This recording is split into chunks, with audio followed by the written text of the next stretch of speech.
और ममता ने मिलकर उसकी हत्या कर दी। ममता ने उसके दोनों हाथ पकड़े और हथौड़े से सुरेश ने उसका सिर फोड़ दिया और ताबड़तोड़ हत्या कर सुरेश वहां से भाग गया।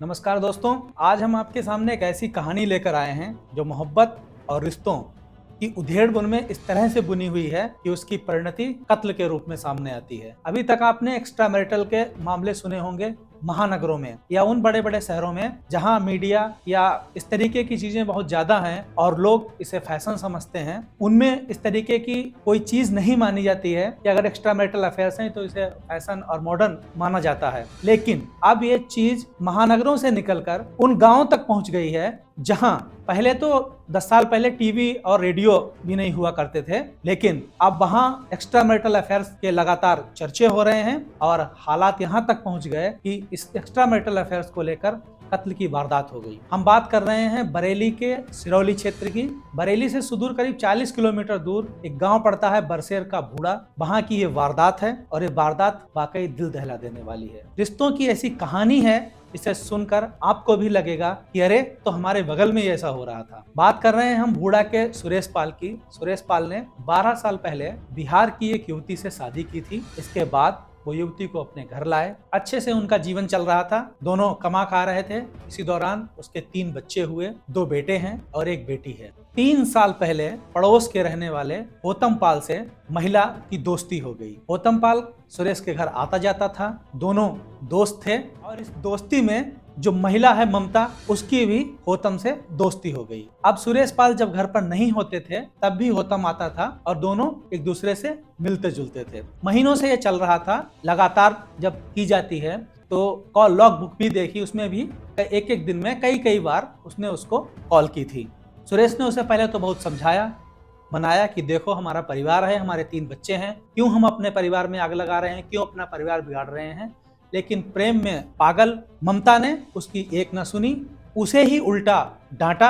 परेशान होकर सुरेश ने पुलिस में शिकायत करने का मन बनाया, लेकिन वो पुलिस में शिकायत नहीं कर पाया। इससे पहले ही पत्नी ममता और उसके दोस्त होतम ने एक खतरनाक साजिश को अंजाम दे डाला। उन्होंने सुरेश को कुछ नशीला पदार्थ पिलाया और जब सुरेश सो गया तो होतम और ममता ने मिलकर उसकी हत्या कर दी। ममता ने उसके दोनों हाथ पकड़े और हथौड़े से सुरेश ने उसका सिर फोड़ दिया और ताबड़तोड़ हत्या कर सुरेश वहां से भाग गया। अब इस पूरी कहानी को लेकर जब सीडीआर निकली तब पता लगा कि ममता दूसरे मोहल्ले के रहने वाले होतम से लगातार बात करती थी, उसकी ऑडियो और वीडियो कॉल होती थी। जब होतम के बारे में पता किया था, होतम घर से फरार था। इसके बाद ममता से जब कड़ाई से पूछताछ की गई तो उसने पूरी घटना कबूल कर ली। इसके बाद पुलिस ने होतम और ममता को गिरफ्तार कर लिया और वो हथौड़ा भी बरामद कर लिया। पुलिस पूछताछ में होतम ने बताया कि वो ममता से प्यार करता था, लेकिन चूंकि ममता की पहले शादी हो चुकी थी, उसके बच्चे थे, इसलिए वो अलग भी होना चाहता था। उसने एक अन्य युवती से मंदिर में शादी कर ली और उसको घर ले आया था। लेकिन जब युवती को उसके और ममता के प्रेम संबंधों के बारे में पता लगा तो उसने साथ रहने से मना कर दिया और युवती वहां से उसके घर से चली गई। इसके बाद ममता लगातार उस पर दबाव बना रही थी कि उसको घर से भगा के ले जाओ, वो इनके साथ सुरेश के साथ नहीं रहेगी, उसे होतम के साथ रहना है। तो उससे परेशान होकर फिर होतम और ममता ने सुरेश को अपने रास्ते से हटाने की योजना बनाई और दोनों ने बेधड़क सुरेश की हत्या कर दी। इस मामले में पुलिस ने दोनों को गिरफ्तार कर जेल भेज दिया है, लेकिन अब सुरेश और ममता के तीनों बच्चे बेसहारा हैं। उनको उनके चाचा और परिवार के लोग पाल रहे हैं। माँ के कर्मों की सजा अब बच्चे भुगत रहे हैं। माँ जेल में है और पिता की हत्या हो चुकी है। इस पूरे मामले में पुलिस ने प्रेस कॉन्फ्रेंस के जरिए भी घटना के बारे में बताया था। तो एसपी साउथ अंशिका वर्मा इस पूरे मामले को लेकर क्या कहती हैं, देखें वीडियो। दिनांक 10/1/2026 को थाना सिरौली स्थित ग्राम भूड़ा से सुरेश पाल नामक एक व्यक्ति की हत्या की सूचना प्राप्त हुई, जिसके उपरांत पुलिस टीम मौके पर पहुंची और फोरेंसिक एवं अन्य साक्ष्य एकत्रित किए गए।